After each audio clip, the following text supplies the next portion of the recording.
द्रवगुण विज्ञान में प्रभाव क्या है? प्रभाव का महत्व क्या होता है? इसकी परिभाषा क्या है? प्रभाव का चिकित्सा में क्या महत्व है?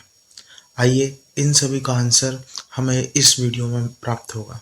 तो स्टार्ट करते हैं। Welcome to my channel. आज का हमारा टॉपिक है प्रभाव।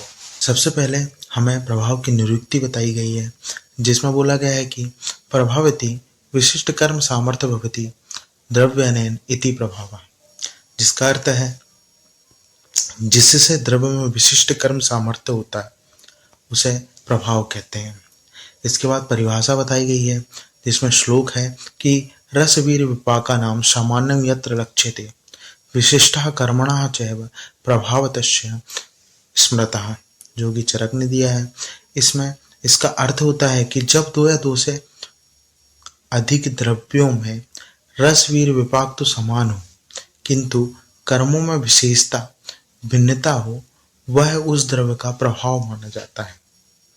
अर्थात जब दो या दो से अधिक द्रव्य हैं, दो द्रव्य हैं, उनका रस वीर विपाक समान है, लेकिन उनमें उनके कर्मों में विशेषता देखी जाती है, विशिष्टता देखी जाती है, तो उस विशिष्टता को प्रभाव माना जाएगा। हम इसे कुछ उदाहरणों के द्वारा समझ सकते हैं। सबसे पहले एक उदाहरण दिया गया चित्रक और दंती का।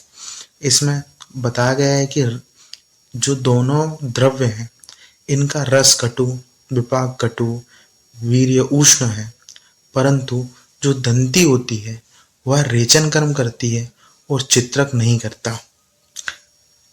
अब जो दंती रेचन कर्म करती है, यह उसका विशिष्ट कर्म शक्ति है, जो कि इस विशिष्ट कर्म शक्ति को हम प्रभाव की संज्ञा दे सकते हैं। फिर नेक्स्ट उदाहरण बताया है तिल और मदन फल का। जो तिल और मदन फल दो द्रव्य हैं, तो दोनों का गुण जो है मधुर, कषाय, तिक्त, स्निग्ध एवं पिच्छिल है, परंतु जो मदन फल है वो प्रभाव के कारण वामक होता है और तिल नहीं होता।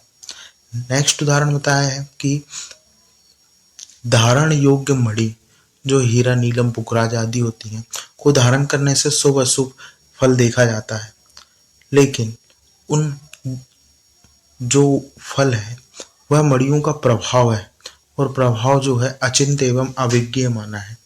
अगला उदाहरण बताया है कि जो द्रव है प्रभाव से ही कार्य करता है। इसे एक उदाहरण द्वारा समझाया है कि जैसे सहदीवी की जड़ को सिर पर बांध देने पर वह ज्वर का नाश कर देती है। नेक्स्ट प्रभाव का स्वरूप बताया है, जिसमें बोला गया है कि वीर्य प्रकरण में शिवदास सेन का मत है कि द्रव्य शक्ति दो प्रकार की है। कौन कौन सी दो प्रकार की शक्ति है? तो चिंत, अचिंत्य। जो चिंत है उसे हम वीर्य कहते हैं, और जो अचिंत्य है उसे प्रभाव कहा जाता है। वस्तुतः वीर्य और प्रभाव में अंतर चिंत्य और अचिंत्य का नहीं है, यह है सामान्य विशिष्ट का। जो सामान्य विशिष्ट किसी द्रव्य का सामान्य कर्म या विशिष्ट कर्म है, उसके आधार पर वीर्य और प्रभाव में अंतर बताया गया है। आगे बताया है कि प्रभाव द्रव्य के स्वाभाविक विशेषता के कारण होता है। प्रभाव जो है द्रव्य के स्वाभाविक विशेषता के कारण होता है, अतः इसे द्रव्य प्रभाव कहते हैं। द्रव्य प्रभाव का अर्थ है स्वाभाविक एवं रासायनिक संगठन तथा उसके कारण द्रव्य के विशिष्ट कर्म शक्ति कहते हैं। अब आगे बताया है कि धन्वंतरी संप्रदाय में जो आचार्य हैं प्रभाव पदार्थ के का वर्णन नहीं करते, लेकिन सभी परिभाषाएं जो हैं आत्रेय संप्रदाय के आचार्यों ने दी है। अब इसके पश्चात हम वीर्य और प्रभाव में अंतर देखेंगे। तो वीर्य और प्रभाव में अंतर बताया है कि वीर्य जो है वह अपने आश्रयभूत द्रव्य का गुण मात्र है, वहीं प्रभाव जो है यह द्रव्य का स्वभाव मात्र है। वीर्य चिंत है और जो अप्रभाव है अचिंत्य शक्ति स्वरूप है। वीर्य सामान्य कर्म विशेष होता है और यह विशिष्ट कर्म विशेष होता है। अब जो वीर्य है साध्य कर्म की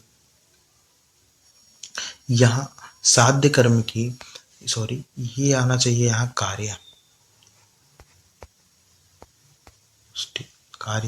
कार्य कारण भाव की व्याख्या संभव है।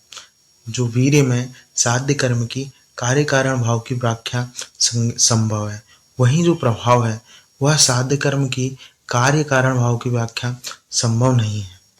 फिर जो वीर्य है उसके अंतर्गत बताया है कि द्रव्य आश्रित गुण रस वीर्य विपाक को तो अभिभूत कर लेता है, लेकिन प्रभाव को अभिभूत नहीं करता। वहीं प्रभाव में बताया गया है कि द्रव का प्रभाव रस गुण वीर्य विपाक इन सभी को अभिभूत कर लेता है। तो यह हो गया वीर्य और प्रभाव में अंतर। इम्पोर्टेंट है, 5 नंबर में पूछ सकता है क्वेश्चन। है कि प्रभावजन्य कर्म कौन कौन से बताए हैं। तो सबसे पहले हमारे सामने आता है औषधीय कर्म, जिसमें बोला गया है कि चित्रक और दंती का रस विपाक कटु वीर्य उष्ण है, लेकिन दंती रेचन है, रेचन कर्म करती है प्रभाव की वजह से, और चित्रक नहीं करती। हमने पहले भी ये उदाहरण देख चुका है। फिर आता है अगधीय कर्म, जैसे टॉक्सिकोलॉजिकल एक्टिविटी। तो इसमें बताया गया है कि विष का विषग्न प्रभाव कर्म के आधार पर होता है। शीरीष जो है विषग्न कर्म प्रभावजन्य होता है। रक्षोघ्न या फिर एंटीबैक्टीरियल एंटीफंगल जो होता है। गुल अगरु आदि द्रव्यों को धूपन कर्म जो कि प्रभाव के कारण होता है। फिर मानस कर्म के बारे में बताया है। साइकोलॉजिकल एक्टिविटी में बताया गया है कि हम जो शास्त्रों में वर्णित वशीकरण तंत्र मंत्र आदि से होने वाले जो कर्म है वो प्रभाव का ही उदाहरण बताए हैं। फिर उसके बाद आता है भौतिक कर्म। भौतिक कर्म में चुंबक से शल्य कर्म शास्त्रों में वर्णित है। अब इसके पश्चात सामान्य प्रत्यारब्ध और विचित्र प्रत्यारब्ध द्रव्य एक विशेष टॉपिक आता है जो कि इम्पोर्टेंट है और एग्जाम पॉइंट ऑफ व्यू से देखा जाए तो भी इम्पोर्टेंट होता है। इससे एक दो क्वेश्चन देखे गए हैं आते हुए। अब बोला गया है कि प्रायः प्रत्येक द्रव्यों में 5 महाभूतों का विशिष्ट अनुपात और स्थिति होती है। इस विशिष्टता के कारण द प्राकृतिक गुण कर्म प्रकट होते हैं। जो हर द्रव्य होते हैं वो 5 महाभूत विशेष होते हैं और उनके वजह से उनके प्राकृतिक गुण कर्म प्रकट होते हैं। यह विशिष्टता जो है के कारण विभिन्न अग्नियों द्वारा द्रव्यों के पाचन के पूर्व एवं उपरांत दोनों अवस्थाओं में प्रायः एक समान रहती है। सही बात है। फिर उसके बाद बोला गया है कि ऐसे द्रव्यों के भौतिक संगठन, जो पंचमहाभौतिक द्रव्यों का भौतिक संगठन रस गुण विपाक में एक विशिष्ट संबंध होता है। अब वह विशिष्ट संबंध क्या है, हम वह विशिष्ट संबंध एक तालिका के माध्यम से देखते हैं कि हमारे पास 6 रस हैं, जो है मधुर अम्ल लवण कटु तिक्त कषाय। जो हमारे 6 रस हैं उनका हम भौतिक संगठन गुण वीर्य और विपाक संबंध यहाँ देख रहे हैं। तो हमने सबसे पहले हम इसका भौतिक संगठन देखते हैं। मैंने इससे पहले वाले वीडियो रस निरूपण में भी इसका भौतिक संगठन याद करने की ट्रिक बताई थी। चैनल पे जाएं और वह रस वाला वीडियो देखें, तो उसमें आपको ट्रिक पता चल जाएगी कि भौतिक संगठन याद कैसे करते हैं। तो चलते हैं, आगे बढ़ते हैं कि रस जो है मधुर रस है, उसका जो भौतिक संगठन है पृथ्वी और जल से मिलकर बना हुआ है। गुण जो होता है वह गुरु स्निग्ध है, विपाक है मधुर, वीर्य है शीत, उदाहरण है इसका शतावरी। फिर आता है अम्ल, जो कि पृथ्वी और अग्नि से मिलकर बना है, स्निग्ध और लघु गुण युक्त है, विपाक अम्ल विपाक, वीर्य उष्ण, इसका उदाहरण है नींबू। फिर उसके बाद आता है लवण रस। लवण रस का भौतिक संगठन जल और अग्नि है, इसका गुण गुरु एवं स्निग्ध है, मधुर, विपाक, वीर्य उष्ण एवं लवण इसका उदाहरण है। वैसे ही कटु वायु और अग्नि से मिलकर बना है, लघु रूप इसका गुण है कटु, तिक्त, कटु, शीत और प्ली बताया है। फिर उसके बाद आता है तिक्त, जो रस है उसका भौतिक संगठन वायु और आकाश है, लघु रूप गुण है, विपाक कटु, वीर्य शीत, जटामासी इसका उदाहरण है। कषाय रस जो होता है वायु और पृथ्वी से मिलकर बना है, इसके गुण गुरु और रूक्ष है, कटु विपाक है, शीत वीर्य है और धातकी पुष्प इसका उदाहरण है। द्रव्य के भौतिक संगठन रस के अनुरूप उसके रस गुण वीर्य विपाक कर्म हो तो द्रव्य को समान प्रत्यारब्ध कहेंगे। पृथ्वी आगे बताया है कि पृथ्वी और जल महाभूत गुण भूयिष्ठ द्रव्य पाचन के पूर्व मधुर रस युक्त, पाचन के पश्चात मधुर, विपाक शीत, वीर्य स्निग्ध, गुरु गुण युक्त है, तो यह समान प्रत्यारब्ध द्रव्य कहलाते हैं। अब इसके पश्चात विचित्र प्रत्यारब्ध द्रव्यों का वर्णन मिलता है। तो इसमें बताया है कि पाचन क्रिया के दौरान द्रव्यों के भौतिक अंशों में कई बार विचलन संगठन की क्रिया होती है, जिससे कभी कभी पाचन क्रिया के उपरांत स्थिति प्रबल बनी रहती है। परिणाम स्वरूप द्रव्य में विपाक गुण वीर्य में अंतर आ जाता है। पाचन के उपरांत इन द्रव्यों गुण वीर्य विपाक उसके रस के अनुरूप नहीं रहते। ऐसे द्रव्यों को विचित्र प्रत्यारब्ध द्रव्य कहते हैं। बताया कि जब पाचन क्रिया चलती है तो उसमें सब विचलन और संगठन जो है के अंशों में कई बार विचलन और संगठन होता है। अब वह कई बार ऐसा होता है कि पाचन क्रिया संपन्न हो जाती है, लेकिन उसमें विचलन और संगठन की प्रबलता बनी रहती है, तो इसमें उसके रसगुण वीर्य विपाक जो हैं वो बदल जाते हैं। तो ऐसे द्रव्यों को विचित्र प्रत्यारब्ध द्रव्य कहते हैं। इसमें हमें कुछ इसके उदाहरण और बताए हैं। तो देखा है कि शुंठी जिसका रस कटु है, विपाक मधुर है, विचित्र प्रत्यारब्ध 3 स्तर पर होता है। कौन कौन से 3 स्तर पर तो होता है? तो विपाक के स्तर पर, गुणों के स्तर पर और वीर्य के स्तर पर। तो सबसे पहले हम देखेंगे विपाक के स्तर पर।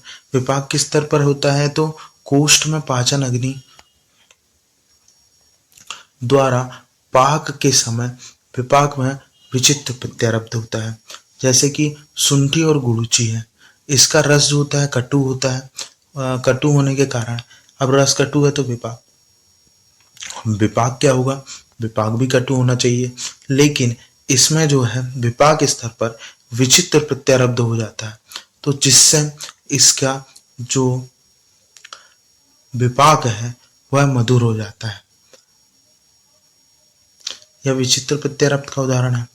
अब गुणों के स्तर पर जो है वो देखते हैं, तो यकृत में भौतिक अग्नियों द्वारा पाचन के समय में गुणों के स्तर पर विचित्र प्रत्यारब्ध होता है, तो उससे क्या होगा? जो मधुर रस युक्त होने, शुंठी मधुर रस युक्त है तो वह लघु हो जाती है।